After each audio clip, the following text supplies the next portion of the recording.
இன்று நமது கலைஞர் அவர்களுக்கு 103வது பிறந்த நாளை எல்லா இடத்துலையுமே சிறப்பாக கொண்டாடிட்டு இருக்கோம். ஏன்னு கேட்டால் அவர் காலத்தால் அழியாத காவியம். அவர் ஒரு சிற்பமாக செதுக்கிய தமிழ்நாடு. அவர் எத்தனையோ போராட்டங்களையெல்லாம் கடந்து அவர் நமக்கு தந்த ஒரு பொற்காவியம்.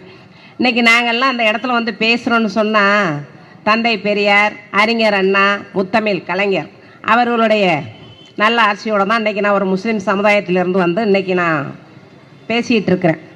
அப்போ தலைவருக்குண்டே ஒரு தனித்துவம் இருக்குது. இன்றைக்கி பார்த்திங்கன்னா ஒரு சில அல்லற சில்லறையெல்லாம் கலைஞர் என்ன செய்தார் அப்படின்னு கேட்குறானுங்க. அதெல்லாம் கேட்கையில் நம்மளுக்கு ரொம்ப மனசு வருத்தமாக இருக்குது. அவர் செய்த சாதனையெல்லாம் சொல்லப்போனால் பட்டியலிட்டுக்கிட்டே போயிட்டுருக்கலாம். ஏன்னா இப்போ கூமுட்டையான காலங்களாக இருக்குது, கூமுட்டையான ஆட்சியெல்லாம் இருக்கிறதுனால ஒருத்தருக்குமே தெரியலை. நம்ம சொல்ல போனாலும் அவங்களுக்கு மைண்ட் செட்டில் ஏறுற மாதிரி இல்லை. அப்போ நம்ம தலைவர் கலைஞர் அவர் வகுத்த வழியை தான் இன்றைக்கி நம்ம தலைவர் முத்துவேல் கருணாநிதி ஸ்டாலின் அவர்கள் கொண்டு வந்திருக்காருங்க. இன்றைக்கி மக்கள்லாம் பார்த்தீங்கன்னா அழுது கண்ணீர் வடிக்கிறாங்க. ஏன் கண்ணீர் வடிக்கிறாங்கன்னா, நாங்கள் இணலில் இருந்த அருமை தெரியாமல் இன்றைக்கி வெயிலில் வந்துட்டோமே அப்படிங்கிற மாதிரி மக்கள்லாம் ரொம்ப கதறாங்க. நம்ம சோசியல் மீடியா எல்லாருக்கும் இருக்குது, அதனால் பார்க்குறோம். அப்போ நம்ம தலைவர் ஒவ்வொரு இடத்துக்கும் போகும்போது என்ன செய்வார்னா, அவர் திட்டத்தை தான் கொண்டு போவார். யாரு? நம்ம தலைவர் முத்துவேல் கருணாநிதி ஸ்டாலின் சில திட்டத்துகளை கொண்டு போவார். இப்போ முதல்வர்களை பார்த்தீங்களாக்க திட்டத்துக்கிட்டே வர்றாங்க. திட்டத்துக்கு வர்றதில்ல, திட்டத்துக்கே வர்றாங்க. அதுதான் அப்போதான் சொன்னாங்க, நடனமாடி காட்டிடுவான் விழுந்துடாத சேத்துக்குள்ள. தெரியுதா? கவர்ச்சியை காட்டித்தான் இன்னைக்கு மக்கள்லாம் சேத்துல விழுந்துட்டாங்க. அப்போ கவர்ச்சி அப்படின்னு சொன்னால் அவருக்கு ரொம்ப கோபம் வருது. யாரு? நம்ம இப்போ உள்ள சிஎம் அவர்களுக்கு. அவர் நமக்கு சிஎம் தான். ஏன்னு கேட்டால் ஓட்டு போட்டுருச்சு இல்லை, சேர்ந்து என்னமோ சொல்வா இல்லை, ஒரு நெறி போயில கூட எல்லாம் நெறி போன மாதிரி நம்மளுக்கும் அவர் சிஎம் தான். ஆனால் அவர் சிஎம்க்கு என்னன்னு கேட்டால் இது வரைக்கும் அவர் தன்னை சிஎம்மாவை ஏற்றுக்கிறல. ஏன்னு தெரியல. அவருக்கு என்ன மனப்பக்குவமானத்தில் இருக்காரோ, ஸ்டாலின் ஆட்சின்னு தான் இருக்காரோ, அதான் உண்மை. ஆனால் மாப்பிள்ளை இருந்தாலும் போட்டிருக்கிற சட்டை நம்மளை தான். ஏன்னா அவர் 108 ஆம்புலன்ஸ் மாதிரி 108 இதில் தான் சேரில் இருக்காரு. ஆனால் கால் ஒரு கால் நம்ம கால் எந்த நேரம் ஒடியும்டா அவருக்கே தெரியலை. தன்னிலை மறந்து அவர் இன்னைக்கு சிஎம் என்ன பண்ணுறாருன்னு சொன்னால், திட்டத்தை சொல்லுவாருன்னு சொன்னால் திட்டத்திலே வந்துருந்துக்கிட்டு கேட்குறாரு, எனக்கு நல்லா வாயில் வரும் அப்படிங்கிறாரு. ஒரு தலைவன் அந்த மாதிரி பேசலாமா? தலைவர் பேசலாமா? தலைவர் ஆயிட்டாவே தன்மானத்தோடு இருக்கணும். தலைவனுங்கிறதுக்கு அடையாளம் எங்கள் தலைவர் முத்துவேல் கருணாநிதி ஸ்டாலின் தான். தலைவராகவும் இருந்திருக்காரு, தகுதியாகவும் இருந்திருக்காரு. இது வரைக்கும் யாராவது அவரை எதிர்த்து ஏதாவது குரல் கொடுத்தாரா? நம்ம தலைவர் பேசினாரா? ஆனால் நம்ம தலைவர் ஒரே ஒரு தப்பு பண்ணதான் எனக்குலாம் பெரிய மனம் வருத்தம். ஏன்னா அந்த பேச விட்டு வேடிக்கை பார்த்துக்கிட்டு இருந்தார் பத்தியெல்லாம். அப்போவே என்ன பண்ணியிருக்கணும், இந்த கலைகளையெல்லாம் பிடிங்க இருந்தால் அன்னைக்கு ஒடுக்கிருக்கலாம். அப்போ முதல்வர்களுக்குன்னு ஒரு மாண்பு இருக்கு, ஒரு மரியாதை இருக்கு. அந்த மாண்பு மரியாதையவே கெடுத்தவர் தான் இந்த இன்னைக்கு இருக்கக்கூடிய சிஎம். ஏன்னா அதனால தான் இன்னைக்கு அவரையெல்லாம் பேசுறாங்க மக்கள் ஏன்னா அவர் மரியாதை கொடுத்தாரா? Wrong bro. யார? தலைவர் முத்துவேல் கருணாநிதி ஸ்டாலின் பேசுறது ரொம்ப அவமரியாதான வார்த்தை. இவரையெல்லாம் எப்படி 5 வருஷம் நடக்க போகணும்னு எனக்கே தெரியலைங்க. ரொம்ப மக்கள்லாம் ரொம்ப கொந்தளிக்கிறாங்க. என்ன, நான் உடனே வந்ததோட என்ன செய்ய மாட்டாரு, நான் வந்ததோட 6 சிலிண்டர் கொடுப்போம்டாரு, தாய்மாமன் சீர் கொடுப்போம்டாரு, தாலிக்கு தங்கம் கொடுப்போம்டாரு, பட்டுச்சீலை கொடுப்போம்டாரு. இப்போ ஒரு பொட்டுச்சீலை கூட கொடுக்கல. அவர் கூட ஒருத்தர் இருக்காரு தெரியுமா? அவர் வளர்ந்தவர். அவர் பேர் ஏதோ அவர் என்ன சொல்றாருன்னா, யாரு? சின்னவர் உதயநிதிட்ட பார்த்து உங்க அப்பாவுக்கு போய் ஆறுதல் சொல்லுங்கிறாரு. அவர் அப்பாவுக்கு ஆறுதல் சொல்ல எங்க அண்ணி துர்கா ஸ்டாலின் இருக்காங்க. இதே அவர் முதல்வருக்கு ஆறுதல் சொல்ல யார் இருக்கா? ஒரு கைக்குட்டை தான் இருக்கு. புறத்த கையில பிடிச்சிட்டு போற ஒரு கைக்குட்டை. அதை எந்த இடத்துல எங்கன்னு இலக்குவாருங்கிறதே தெரியாது. அப்ப இப்படி எல்லாம் கொச்ச அரசியலும் எச்ச அரசியலும் பேசுறாங்க. ஒரு தலைவன் தகுதியோட இருக்கணுங்க. அவன் தாம முதல்வன். இன்னைக்கு அவருக்கு என்ன பண்றாரு சொல்லுங்க? உச்சத்துல போயிட்டேன், கொரியர்ல போயிட்டேன், உச்சத்துல இருக்கிறோம். இன்னைக்கு போற இடமெல்லாம் திமுக உச்சா போய்கிட்டு தான் இருக்காரு. அவர் எந்த விதமான நலத்திட்டங்களும் செய்யறாப்புல இல்லை. எங்களுக்கு டைம் வேணுங்கிறார். 31 கொலை நடந்திருக்குங்க, 4 ரெட்டை கொலை நடந்திருக்கு, 23 பாலியல் பலாத்காரம் நடந்திருக்கு. இதையெல்லாம் நீங்க யாருமே கேட்க கூடாது. எனக்கு 6 மாசம் தயந்தாங்க என்று சொல்லி எதிர்கட்சிக்காரங்க சொன்னாங்க. ஆனா 6 நாள்ல கூட எங்களை நீங்க விட மாட்டேங்கிறீல, கேட்கறீல அப்படிங்கிற. அப்ப எப்ப கேட்கலாம்? நீங்க தான் சொல்லணும். உச்சத்துல எப்படி சொல்லணும்? 6 மாதம் சென்று கேட்கறதா, 6 வருஷம் சென்று கேட்கறதாண்டு. தலைவர் கலைஞர் அண்ணன் தந்தை பெரியார் சொன்னாரு, அப்பவே மகளிர் உமன் போலீஸை உருவாக்கணும்டாரு. நம்ம தலைவர் டாக்டர் கலைஞர் அவர்கள் கொண்டு வந்துட்டாங்க. அது ஸ்டாலின் அவர்களும் கொண்டு வந்தார்கள். இன்னைக்கு ஸ்டிக்கர் ஒட்டி சிங்கப்படைங்கிற ஒரு போலீஸை உருவாக்கி இருக்காங்க. அந்த அம்மாக்கு சிங்கப்படைக்கே பாதுகாப்பு இல்லைங்களா, நமக்கு எப்படிங்க பாதுகாப்பு வரும்? இப்போ என்னன்னு பார்த்தீங்கன்னா ரீல்ஸ் மோகம். அவங்கவுங்க கையில் ரீல்ஸை கொடுத்து ஒரு அம்மா இன்னைக்கு என்னென்ன அழுகுது, முதல்வரே நீங்கள் நல்லா சாப்பிடுங்க, 3 ஊற்று சாப்பிடுங்க, மெலிஞ்சிடாதீங்க, காலையில் டாய்லெட் போயிருங்க, சாயங்காலம் 3 மணிக்கு யூரின் போயிருங்க. ஏங்க இதெல்லாம் ஒரு அரசியலாங்க? இது ஒரு அரசியலா? இப்படி எல்லாம் சொல்லி மக்கள் மனசை கெடுக்கிறது. இன்னைக்கு பார்த்தீங்கன்னா ஒரு ஸ்கூலில் இன்னைக்கு நடந்ததை நான் ஃபேஸ்புக்கில் பார்த்தேன். அதில் கொண்டு போய் என்ன பண்ணுறாங்கன்னா, சிஎம் படத்தை, ஜோசப் விஜய் சிஎம் படத்தை கொண்டுட்டு போய் பள்ளிக்கூடத்தில் காட்டுறாங்க. இருக்கிற சமுதாயத்தையும் கெடுக்கிற அளவுக்கு ஒரு நடிகர் தான் அவர். இன்னைக்கு முதல்வர் ஆயிட்டாரு, அவருக்குன்னு ஒரு மாண்பு இருக்கு. ஆனால் நாங்கள் அவரை தப்பாக பேச மாட்டோம். ஏன்னு கேட்டால் நாங்கள் இருக்கிற இடம் சுயமரியாதையான இயக்கம், தன்னம்பிக்கையான இயக்கம். எங்கள் தலைவர் என்ன சொன்னாருன்னா, சுயமரியாதையே இருங்க அப்படிங்கிற மாதிரி எங்களுக்கு கோப்பாடு இருக்குது. அதனால் நாங்கள் பேச மாட்டோம். ஆனால் இன்னைக்கு பேசுனது ஜோசப் விஜய் முதல்வர் பேசுனது பூரா அவர் கண்ணாடி முன்னாடி நின்று பேசுனது தான். இன்னைக்கு அவரை நம்ம எக்ஸ்ட்ரா எதுவுமே கேட்கல. அவர் சொன்ன வார்த்தையில தான் நம்ம திரும்பி கேட்குறோம். அவர் என்ன சொன்னாரு, சிஎம் சார் உங்களுக்கு இந்த சீட்டு தேவையா? யாரு கேட்டது? இப்போ உள்ள முதல்வர் கேட்டார். இப்போ நம்ம அதை திருப்பி கேட்க முடியுமா? இன்னைக்கு யாரு அவரை கண்ணாடி முன்னாடி கேட்டுக்கிட்டாரு. அதை பற்றி நம்மளுக்கு ஒன்றும் இல்லை. இப்போ இந்த 5 வருஷம் எப்படி மக்களுடைய அவலம் நடக்குமோங்கிறது அதுவும் நம்மளுக்கு தெரியல. ஆனால் இன்னைக்கு பார்த்தீங்கன்னா 1000 ரூபா யாரு? நம்ம ஸ்டாலின் போட்ட பணம் தான் வருது. அவர் சொன்ன 2500 ரூபா எங்க? பொய்யா அள்ளி விட்டிய, ரீல்ஸா அள்ளி விட்டிய. ஆனால் மக்கள் கண்டிப்பாக பார்த்துக்கிட்டு இருக்கிறாங்க. ஆனால் ஒரு நாளைக்கு நிச்சயம் எந்த அளவுக்கு அவரை தூக்கி பிடிச்சாங்களோ அந்த அளவில் கீழே போடுவாங்க. அதில் எந்த மாற்று கருத்துமே இல்லை. இன்னைக்கு நாங்கள்லாம் ஒரு லேடிஸ் சோசியல் மீடியாவில் பேசினோம்னா எங்களுக்கு அவ்வளோ பேட் கமெண்ட், மார்பிங் பண்ணுறது. யார்? இந்த மாபியா, ரூட் மாபியாக்கள்லாம் மார்பிங் பண்ணி போடுறது.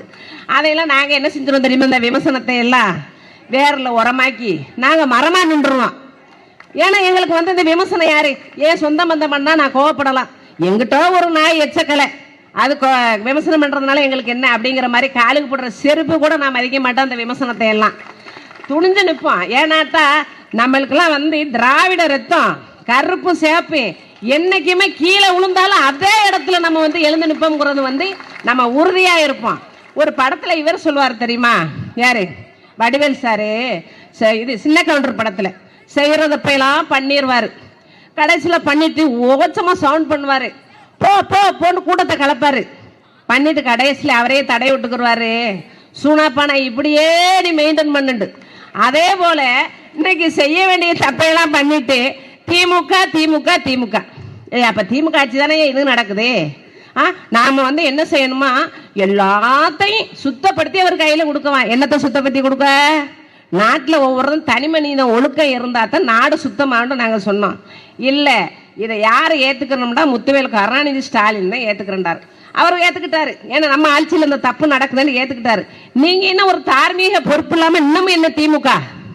ஒவ்வொருத்தரும் இனிமேல் திமுகன்னு சொல்லி யார் பேசினாலும் ஏற்று குரல் கொடுங்க. ஏன்னா நமக்குள்ள வீரம் இருக்கு.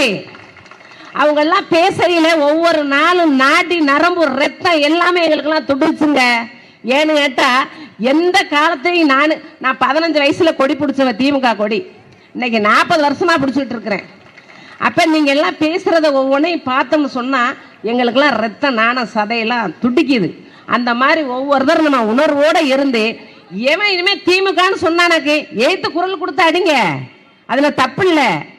ஆட்சியே தந்தாச்சு, சரி பால்வாடி பாப்பா கையில கொடுத்துட்டோம், சரி விளையாடட்டும். அது இதனால என்ன தப்பு இருக்கு?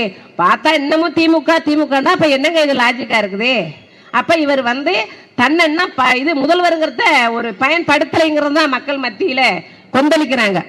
அப்புறம் என்ன ஒன்று சொல்றேன், ஒருத்த யார் இந்த விச்சுவல் வாரிசுல ஒருத்தன் சொல்றான், நாங்க அது என்ன பிராந்தி கடையெல்லாம் தனியாருக்கு கொடுத்துட்டோம் அப்படிங்கிறான். ஏன்டா தனியாருக்கு கொடுத்துட்டா அரசு வச்சு நடத்தினா மதுபான கடை, தனியாருக்கு கொடுத்துட்டேன்டா அது ஜூஸ் கடையா மாறிடுமா? ஏங்க அது என்னது? இப்போ இந்த தனியாரில் எடுத்திருக்கிறது யாரு? அவங்கள நேற்று பார்த்தீங்களாக்க ஒரு அமைச்சர் என்ன பண்றாரு, ஒரு ஊர்ல ஓட்டு ஜெயிச்சுட்டு பக்கத்து ஊருக்கு போயிருக்காரு. எப்படின்னா நன்றி தெரிவிக்க. அங்க உள்ள மக்கள்லாம் கூப்பிட்டு கொட்டு போட்டு, ஏன் இது ஓன் தொகுதி இல்லையா, இது திமுக ஜெயிச்ச தொகுதி அப்படின்னு சொல்லி எல்லா மக்களும் கொட்டை போட்டு அனுப்பியிருக்காங்க.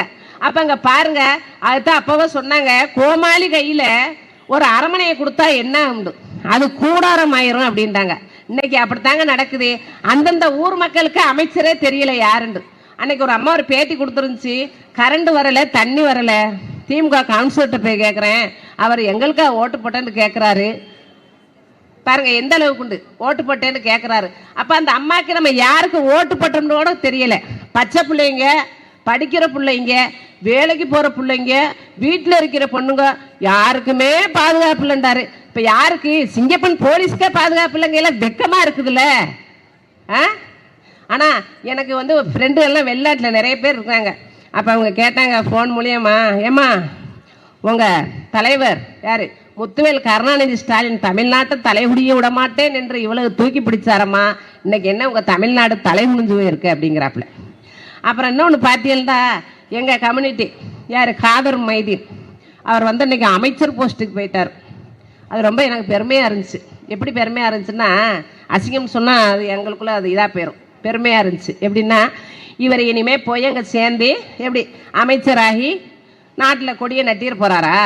அவர் போனதெல்லாம் பிரச்சனை இல்லை. அவர் ஒரு வார்த்தை வழுக்கரா சொல்லியிருந்தார், திமுகவுக்கு எங்கள் முஸ்லீம் லீக்னால தான் திமுகவுக்கு ஓட்டு கிடைச்சு அப்படிங்கிற மாதிரி பேசினார். ஆனால் அவர் வந்து எங்கள் ஊரில் பார்த்தீங்கன்னா 5 பேர் இருக்காங்க முஸ்லீம் லீக்கில்.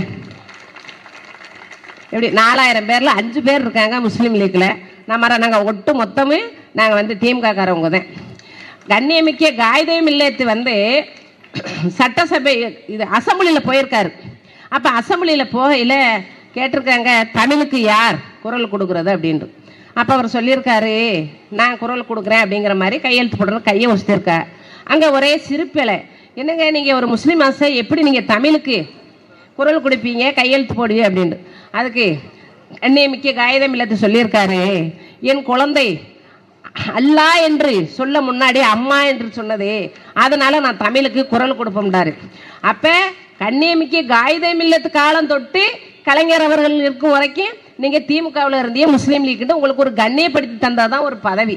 நீங்கள் இந்த ஊருக்கு 5 பேரை வச்சுக்கிட்டு நீங்கள் திமுக ஆயிட முடியுமா? எங்கள் ஊரில் அதே போல் காங்கிரஸுக்கு எங்கள் ஊரில் 3 பேர் தாங்க. 3 பேர் பேரையும் கூட சொல்கிறாந்தாலும் சொல்லுவேன், எனக்கு ஒன்றும் பயம் இல்லை, அச்சம் இல்லை. 3 பேர் தான் எங்கள் ஊரில். அந்த காங்கிரஸ்காரங்க ஜெயிச்சு ஊருக்கு வந்தாலாக்கே, ஏன்னா கூட்டணி தர்மம்னு ஒன்று இருக்குல்ல, அதனால் அவங்கள வந்து கௌரவப்படுத்துறதுக்கு நாங்கள் திமுககாரங்க எல்லாருமா போய் உங்களை வரவேற்க போவோம். ஏன்னா வரவேற்க கூட ஆள் இல்லை. நான் தலைவர்கிட்ட சொன்னேன், எங்கள் ராமநாதபுரம் மாவட்டத்தில் நீங்கள் திருவிடான தொகுதியவும் நீங்கள் திமுக தந்தியெல்லாம் நாங்கள் நாளையும் நாங்கள் தூக்கியிருப்போம். இன்றைக்கி எங்கள் மாவட்ட செயலாளர் பார்த்தியாலாக்கும் காதர் பாச்சா முத்துராமலிங்கிறவர் வயசில் சின்னவர் தான். ஆனால் அவர் வந்து எடுப்பெல்லாம் எப்படின்னு எட்டியல்னா பெரியாள் போல எடுப்பெடுத்து மக்களுக்கு ஒன்றுண்டா ஓடி போய் நிற்கிறது, உடனே என்ன உதவிகள் செய்கிறது, அப்படி வர்றாரு. இன்னைக்கு வந்து எங்களுக்கு வந்து காங்கிரஸுக்குனால நாங்கள் அந்த இடத்த கோட்டை விட்டுட்டோம். ஆனால் விட்டாலும் பரவாயில்லை, ஏன்னா கொடுத்தாலும் இன்னைக்கு அங்கே போய் சேர போகிறாங்க. ஆனால் அந்த ஓட்டு போட்ட கையை கறிக்கிடலாமான்னு பார்க்குறேன், தெரியாமல் போட்டோமோ அந்த கட்சிக்கு என்னமோ அப்படிங்கிற மாதிரி. ஏன்னா திமுகவுக்கு போயிருந்தால் நம்மளுக்கு பலமாக இருந்திருக்கும்ல அப்படிங்கிற மாதிரிலாம் ரொம்ப மனசு எங்களுக்கெல்லாம் கஷ்டமாக இருக்குதுங்க. இன்னைக்கு பாருங்க, ஒவ்வொரு அவலமே ஒவ்வொரு நாட்டில் என்ன நடக்கிறது எல்லாரும் நீங்கள் உற்று நோக்குறீங்க. நீங்கள் என்ன பண்ணீங்கன்னா என்னென்ன நடக்குதோ ஃபேஸ்புக்கை கையில் வச்சுக்கிட்டு எடுத்தெடுத்து போட்டுக்கிட்டே இருங்க.